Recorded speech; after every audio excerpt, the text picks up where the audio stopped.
Hey Student Television Network, today we have a show for you about optimism. To kick it off, we have a story on a woman named Cassidy who helps people in need, a sports update, and we send it over to Michaela who has a report on this chilly weather. So let's keep that optimism going because VMSTV starts right now.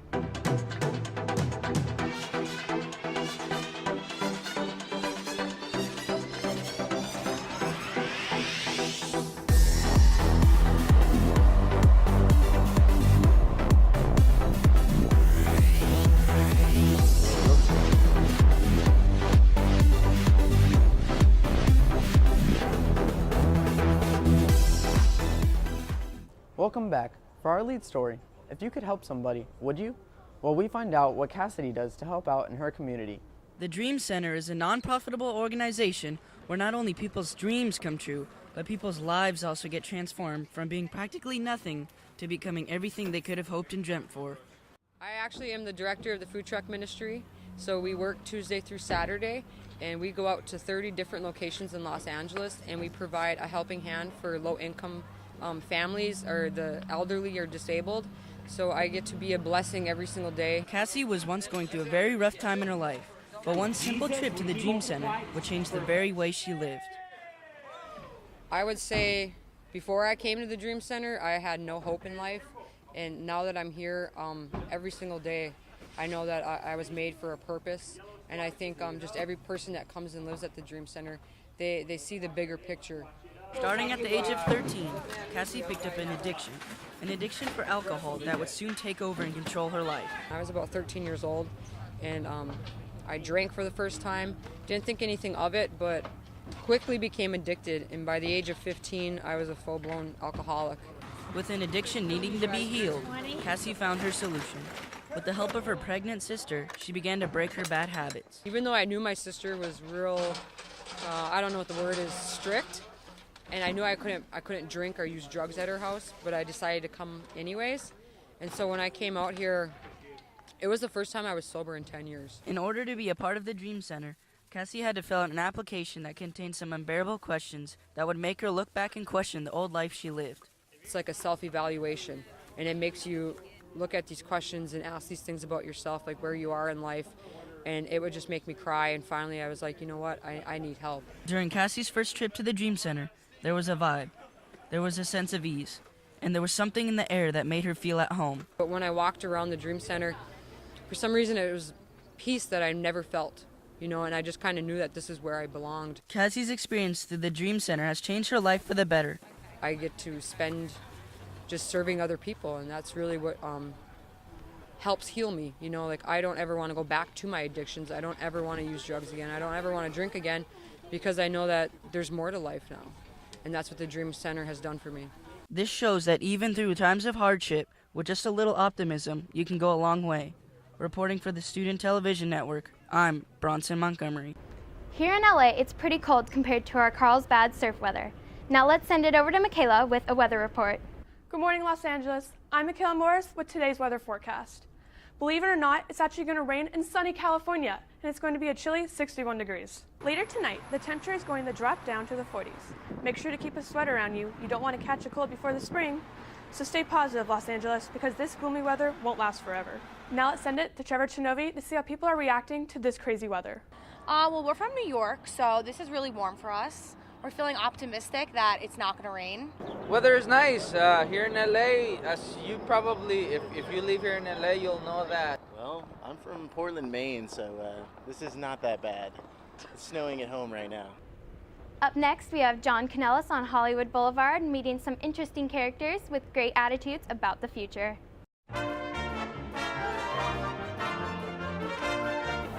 Hey, we're here in Hollywood Boulevard asking people what the true meaning of optimism is. Let's take a look.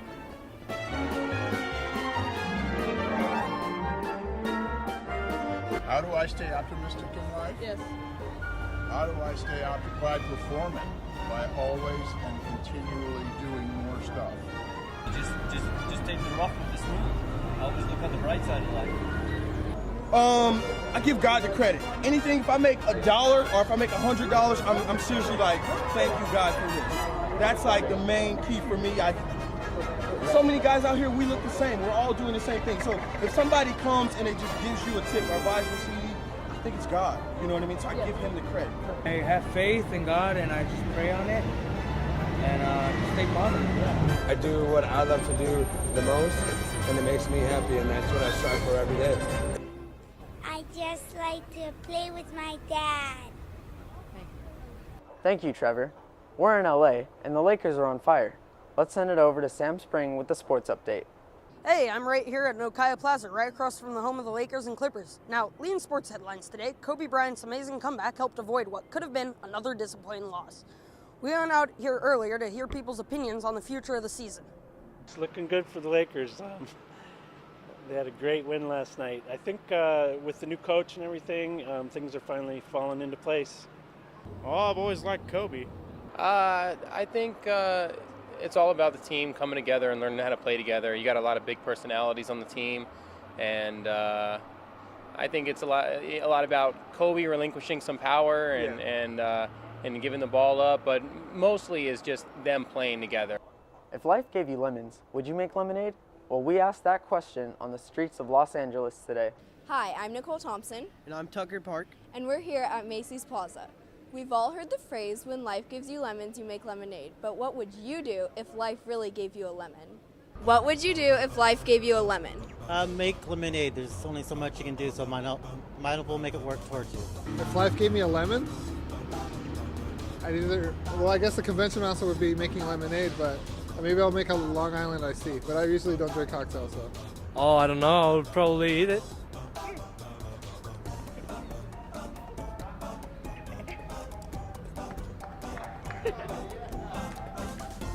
How is it? Sweet. Try to make the best of it and make lemonade. Here's your lemon. Oh, thank you. I changed it around and I guess squeeze it. Coming up, we have a public service announcement, and our topic is optimism. Oh man, it's supposed to be really cloudy in the forecast. We're not going to get really good pictures. I think it'll make it look better. I doubt it.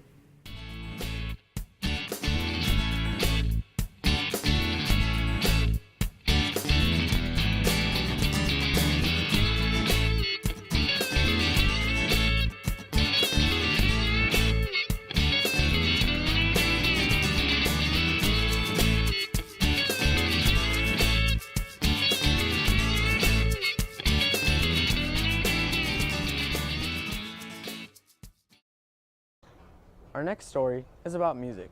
Are oldies making a comeback? Well, let's visit a music store where we meet someone who's hopeful that they are. Okay, so I'm here with AJ, and AJ, how's optimism affected your life? Optimism has affected me just to be a positive person every day, with every aspect, everything I look at, so yeah. And what do you look forward to every day? Waking up and eating a great meal, many things actually, listening to great music, meeting people for the first time, yeah. Everything. Yeah. Nice weather, rainy days, everything. Yeah. Yeah. And who inspired you to be as optimistic as you are with the old music from like the 20s and the 60s coming back to the generation we're in now? Quite a few people. My grandfather, who was really into jazz. Yeah. My mom and dad, who were into classic rock. My dad, 70s rock. My mom, more into the 60s rock. Yeah, okay. Definitely. That's awesome. Thank you so much for doing this interview. Now let's send it back to you guys, anchors. Thank you for watching our Sweet 16 show about optimism. We hope to see you next year, STN. Bye. Bye.